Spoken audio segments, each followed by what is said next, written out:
Marco Paulo, intimidade, amores e relação com o afilhado são assuntos proibidos na série. A minissérie que retrata a vida de Marco Paulo foi exibida no dia 1º de janeiro na SIC e tem dado muito que falar, mas não pelos melhores motivos. Uma das críticas que tem ganhado maior destaque é a de a vida amorosa do cantor de 77 anos, ter sido completamente ocultada a Manuel Pureza, realizador da série biográfica. Explica o motivo. E revela, ainda, que outras tantas histórias e facetas da vida do artista ficaram de fora. Mas não por vontade sua, esbarrou sempre na fonte, o próprio Marco Paulo. Há sempre uma nuvem que paira sobre as grandes figuras que não falam da sua intimidade, e sobre a qual estão no direito total de não falar. Mas essa nuvem parte daquela máxima de que quem conta um conto, acrescenta um ponto. Começa por explicar em entrevista à NIT. Por mais suspeitas que as pessoas tenham, ele não fala sobre isso. Eu não falei com ele sobre isso. Também me parece que mais ninguém chegou a essa questão porque não é confortável. Sobretudo para uma pessoa que faz questão de não falar, diz Manuel Pureza, que realizou também a série Pôr do Sol, na RTP. Há coisas sobre as quais ele não fala, tirando pessoas que tenham algumas provas. São tudo conjecturas. Não fala da sua intimidade, das suas relações pessoais, da sua relação familiar com o afilhado, justifica. Tentamos sempre pisar terreno sólido. Sabermos que as coisas que ia-me contar se tinham passado dessa forma, ou que pelo menos tínhamos algumas partes que nos comprovavam que isso tinha acontecido, além do próprio, afirma.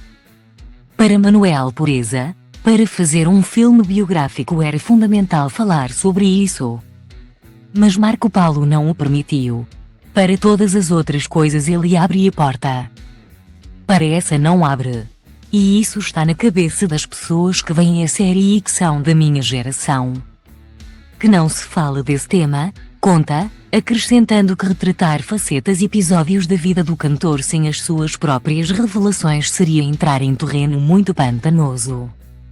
Mas os amores e paixões do artista não foram as únicas omissões na minissérie. A história a que nós chegamos.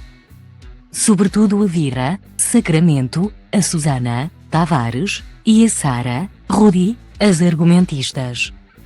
É a história possível tendo em conta todas as condicionantes que foram impostas na sua própria redação. Revela, indicando que Marco Paulo controlou toda a narrativa, é uma figura que conta a sua história. Nos moldes em que não é fantasioso, mas que respeita aqueles arquétipos da história de encantar, o menino pobre que não tinha nada, que tinha uma voz de anjo e que chegou ao sonho, refere. Isto está tudo muito bem. Mas e o contraditório? Quantos dias é que o Marco Paulo teve dúvidas sobre se cantava bem? Nós não sabemos isso.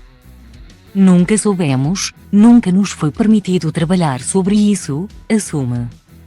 A minissérie retrata o percurso de vida do cantor, da infância no Alentejo ao descobrir da sua voz, da resistência do pai em permitir que seguisse o seu talento, à descoberta pelos produtores musicais e ao sucesso comercial. É, também, retratada a sua luta contra o cancro e a fé inabalável que o move. O conflito, da personagem, nunca é interior. Mas volto a dizer, isto foi o melhor argumento a que conseguimos chegar. É difícil dar-se uma dimensão dramatúrgica a uma história em que parece que, de facto, ele não tem dúvidas, não tem hesitações, afirma. Manuel Pureza revela as tentativas frustradas, por parte da equipa de argumentistas, de encontrar mais abordagens à história. Ele não deixa, e isso é muito característico nele, que haja rigor. No sentido de se saber o que é que aconteceu exatamente. Qual foi o dia em que ele chegou a casa e quis desistir? Isso não acontece, não existe na cabeça dele, diz, acrescentando, o Marco Paulo absorve por completo a hipótese de tu falares desses pontos. As regras do jogo são essas. Não é uma coisa má. É o que é. O ator escolhido para dar vida a Marco Paulo na idade adulta foi Fernando Luiz. Uma decisão que parece não ter sido do agrado do artista. Do ponto de vista da representação, ele esteve, claro, muito bem, mas fisicamente não me revi nada nele, disse ao Correio da Manhã. E ainda assinalou que gostaria de ter visto mais cenas de estrada e de concertos. Manuel Pureza justifica a escolha, ainda na entrevista à NIT, dizendo que Fernando Luiz é um dos melhores atores da nossa praça. Sim, não é muito parecido com o Marco Paulo, mas qual é a figura de 50, 60 anos que tenha reconhecimento do público e que seja parecido? Questiona.